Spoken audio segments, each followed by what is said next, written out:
Le président de la République arrive dans la capitale guinéenne Conakry pour participer à la cérémonie d'investiture du président de la République de Guinée.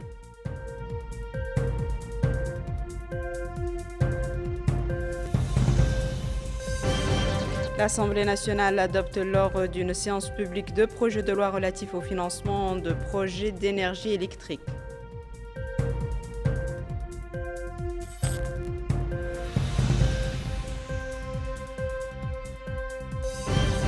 Le délégué général à la solidarité nationale et à la lutte contre l'exclusion Ta'azour lance depuis la ville de Niamey le programme de développement spécifique à la wilaya du Hawd al-Sharqi.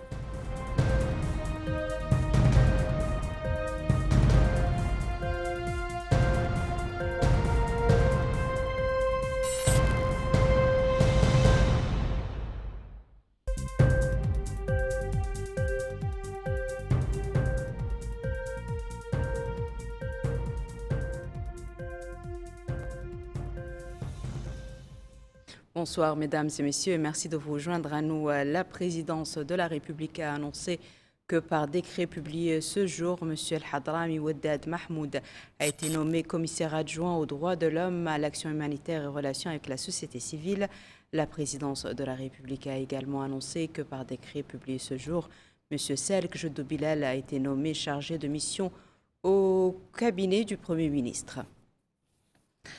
Le président de la République, son Excellence M. Mohamed El-Cheikh Al-Ghazouani, est arrivé ce soir dans la capitale guinéenne, Conakry, où il participera à la cérémonie d'investiture de son Excellence M. Mamadi Doumbouya, président de la République de Guinée.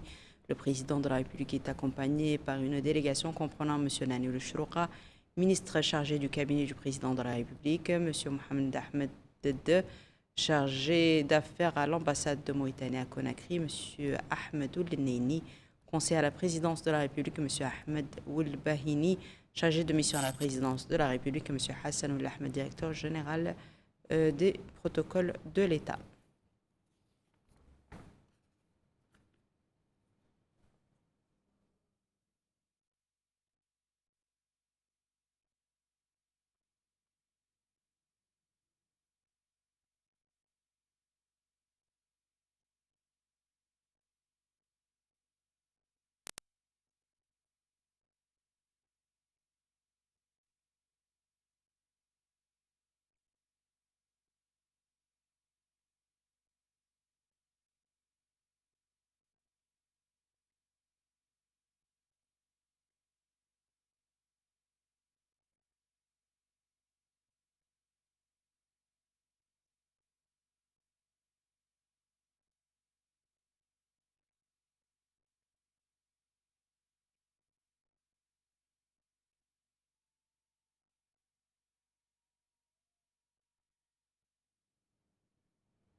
Le président de la République, son Excellence M. Mohamed El-Cheikh Al-Ghazouani, a quitté Nouakchott ce soir à destination de la capitale guinéenne Conakry pour participer à la cérémonie d'investiture de son Excellence M. Mamadi Doumbia, président de la République de Guinée. Au départ de l'aéroport Moutounsi de Nouakchott, le président de la République a été salué par le Premier ministre M. Mokhtar Ould-Diaye, les ministres conseillers à la présidence de la République M. Mohamed Mahmoud El-Cheikh Abdallah Ibn Boye et Mme Aïssata Bayahia, le ministre de la Justice M. Mohamed Ould-Soueidat, le ministre des Affaires étrangères, de la coopération africaine et des Mauritaniens de l'étranger M. Mohamed Salm Merzoug, le ministre de la Défense des anciens combattants et des enfants des martyrs M. Hanan Ould-Sidi, le ministre de l'Intérieur et de la décentralisation M. Mohamed Mohamed Lemine, le chef d'état-major particulier du président de la République, le général Mohamed Mokhtar Chermani, la directrice adjointe du cabinet du président de la République, Mme Gandega Fatimata, le wali de Nouakchott-Ouest, M. Hamoud El Mohamed, et la présidente de la région de Nouakchott, Mme Fatima Toumet Abdelmalik. Le président de la République est accompagné d'une délégation comprenant M. Nani El-Chrouqa, ministre chargé du cabinet du président de la République, M. Mohamed Oul-Ahmed Dede, chargé d'affaires à l'ambassade de Mauritanie à Conakry, M. Ahmed Oul-Neini, conseiller à la présidence de la République, M. Ahmed Oul-Bahini, chargé de mission à la présidence de la République, M. Hassan Oul-Ahmed, directeur général du protocole d'État. L'Assemblée nationale a adopté ce vendredi lors d'une séance publique présidée par son président, le député Mohamed Bamba Maguette, deux projets de loi portant sur le financement de projets d'énergie électrique grâce à des financements concessionnels d'un montant global dépassant 6 milliards de Nouvelle-Guinée. C'est un compte-rendu de Yed Alifal. Lors de la séance publique dirigée par le président de l'Assemblée nationale, M. Mohamed Bamba Maguette, les députés ont approuvé deux projets de loi visant à soutenir le financement de projets d'énergie électrique d'un montant total supérieur à 6 milliards de nouvelles zouguiyas. Le premier projet, signé avec le gouvernement français, prévoit la construction de 10 centrales solaires équipées des systèmes de stockage domestiques. Le financement d'une valeur de 1,817 milliard de nouvelles zouguiyas sera remboursé sur 25 ans avec une période de grâce de 10 ans et un taux d'intérêt annuel très faible de 0,216%.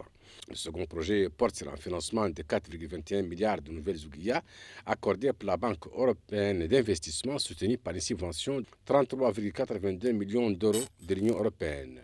Il vise à construire une ligne de transport haute tension de 587 km reliant Nouakchott à Kifa, dans le cadre d'un corridor régional de 1189 km qui reliera la capitale Anema.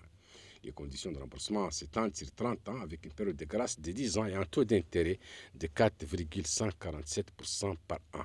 Le ministre des Affaires économiques et du Développement, Abdallah Ould Suleiman Cheikh Sidia, a indiqué que ce projet permettra de transformer les centrales diesel existantes en système hybride, offrant ainsi une énergie plus stable et plus respectueuse de l'environnement. Le ministre a souligné que ces deux projets s'inscrivent dans la stratégie du président de la République, M. Mohamed Cheikh Ghazouani, pour positionner la Mauritanie en tant que leader régional dans la production d'hydrogène vert. Le premier projet inclut également, a-t-il dit, un volet formation avec la création d'un centre modèle à Nouakchott destiné à renforcer les compétences des cadres de la société Somelec. Les députés ont loué l'importance de ces projets, ont insisté sur l'importance de respecter l'environnement. L'Assemblée nationale a tenu hier soir une séance publique présidée par la députée Ghaleo Mtahwana, vice-présidente de l'institution, consacrée à l'audition des réponses du ministre de la Pêche, des Infrastructures maritimes et portuaires, M. Mokhtar Ahmed Bousseif, à une question orale posée par la députée Aziza Jedou et les réponses du ministre de l'Autonomisation des jeunes, de l'Emploi, des Sports et du Service civique, M. Mohamed Abdallah Oulouli, à une question orale suivie de débats adressés par le député Sid Ahmed Mohamed El Hassan. La question posée par le député Sid Ahmed Mohamed El Hassan portait sur la place qu'occupe le secteur de l'autonomisation des jeunes et de l'emploi dans le programme du président de la République, M. Mohamed Cheikh Ghazouani, Mon ambition pour la patrie. Et à cet égard, il s'est interrogé sur le volume de financement accordé, le nombre d'opportunités d'emploi créées, le niveau de recouvrement des prêts et la vision future du secteur dans la gestion de ce projet afin de répondre aux aspirations des jeunes. En réponse, le ministre de l'Autonomisation des jeunes, de l'Emploi, des Sports et du Service civique, Mohamed Abdallah Oulouli, a déclaré que le secteur de l'emploi a connu une transformation stratégique depuis l'arrivée au pouvoir du président de la République, M. Mohamed Cheikh Ghazouani, et le gouvernement a lancé un ensemble intégré de réformes et de politiques publiques visant à renforcer la création d'opportunités d'emploi et améliorer l'employabilité de la main-d'œuvre nationale. Et il a expliqué que cette transformation s'est concrétisée par de profondes réformes structurelles, notamment la restructuration de l'Agence pour l'emploi et le renforcement de ses rôles dans la médiation et l'orientation professionnelle, ainsi que la création du Fonds national pour l'emploi.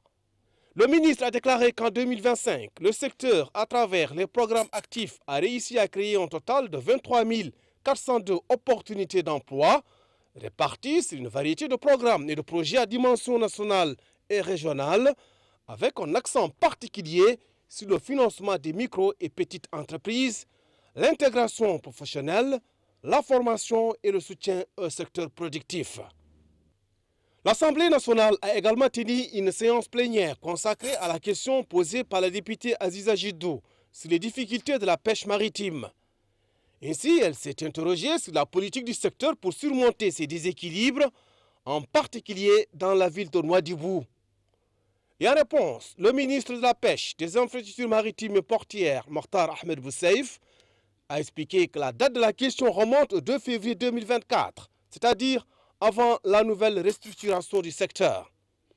Il a souligné que la première stratégie élaborée par le secteur pour la période 2020-2024 a traité de nombreux déséquilibres et que cette stratégie a fait l'objet d'une évaluation en 2025 où le taux de mise en œuvre de ces indicateurs a atteint 56%, ce qui a eu un impact positif sur la ville de Nouadhibou.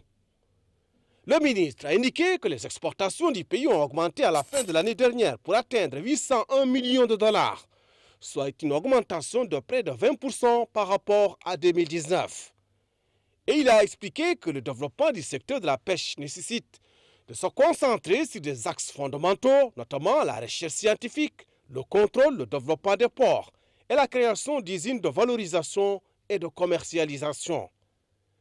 Le ministre de la Pêche, des Infrastructures maritimes et portières a conclu en soulignant que l'amélioration du secteur a créé des perspectives d'avenir prometteuses qui permettront de créer des ports capables de recevoir toutes les quantités de poissons pêchés, ainsi que des institutions efficaces qui rempliront les rôles qui leur sont assignés. Anima, le délégué général à la solidarité nationale et à la lutte contre l'exclusion, accompagné des autorités du Houd al-Sharqi, a lancé le programme de développement de la wilaya.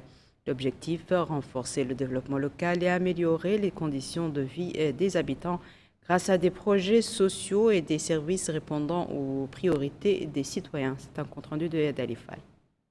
Le délégué général à la délégation générale de la solidarité nationale et la lutte contre l'exclusion Tazour a supervisé annuellement la cérémonie de lancement du projet de développement au niveau de la wilaya du Houd al-Sharqi. Ce projet s'inscrit dans le cadre de la lutte contre la pauvreté et l'exclusion sociale. À cette occasion, le délégué général a souligné l'importance de ce programme pour les populations de la wilaya, en particulier les couches les plus démunies. Il a rappelé que cette initiative s'inscrit pleinement dans le programme du président de la République, son Excellence M. Mohamed Cheikh Al-Qazouani. D'un montant global d'1,3 milliard d'ouguiya, le projet bénéficiera aux habitants de la wilaya à travers les réhabilitations de salles de classe, de construction de mosquées de Mahadra, ainsi que la réalisation d'autres infrastructures de base. Le programme prévoit également un appui financier direct aux familles vulnérables, le financement d'activités génératrices de revenus, ainsi que la mise à disposition des services essentiels tels que l'eau et l'électricité. Le président du conseil régional du Houd al-Sharqi a salué cette initiative qu'il a qualifiée de preuve tangible de l'intérêt accordé par le président de la République aux populations des régions les plus reculées du pays. De leur côté, les élus locaux ont rappelé l'importance de ce soutien pour le développement de la wilaya. Les bénéficiaires ont pour leur part exprimé leur gratitude aux autorités nationales pour l'attention et l'accompagnement qui leur sont accordés. La cérémonie a également été marquée par la signature d'une convention entre Tazour et la région du Houd al-Sharqi visant le soutien aux agriculteurs. Enfin, le délégué général a clôturé sa visite par le lancement officiel d'une plateforme numérique mise en place en collaboration avec le département de la transformation numérique. Cet après-midi, la présidente de l'Observatoire national des droits de la femme et de la fille a effectué une visite à la prison pour femmes d'Arafat dans la wilaya de Nouakchott Sud. Accompagnée d'une délégation, elle a pu constater les conditions de détention des détenus et écouter les observations et propositions des responsables de l'établissement.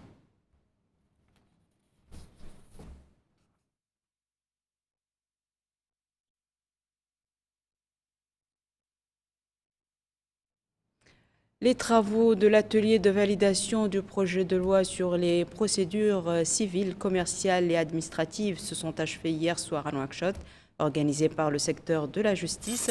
Cet atelier a réuni experts et acteurs judiciaires pour examiner en détail le projet de loi. Les recommandations émises visent à moderniser le système judiciaire et à renforcer l'efficacité dans les domaines civils, commerciaux et administratifs.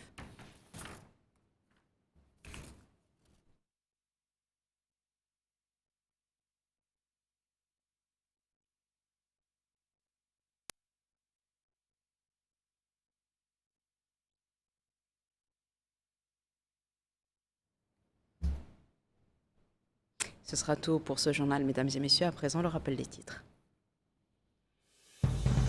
Le président de la République arrive dans la capitale guinéenne Conakry pour participer à la cérémonie d'investiture du président de la République de Guinée.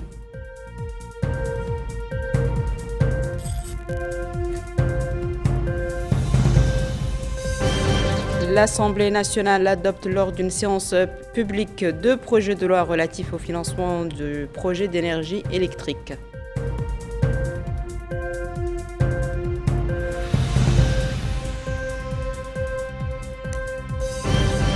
Le délégué général à la solidarité nationale et à la lutte contre l'exclusion Tazur lance depuis la ville de Nema le programme de développement spécifique à la wilaya du Hawd al-Sharqi.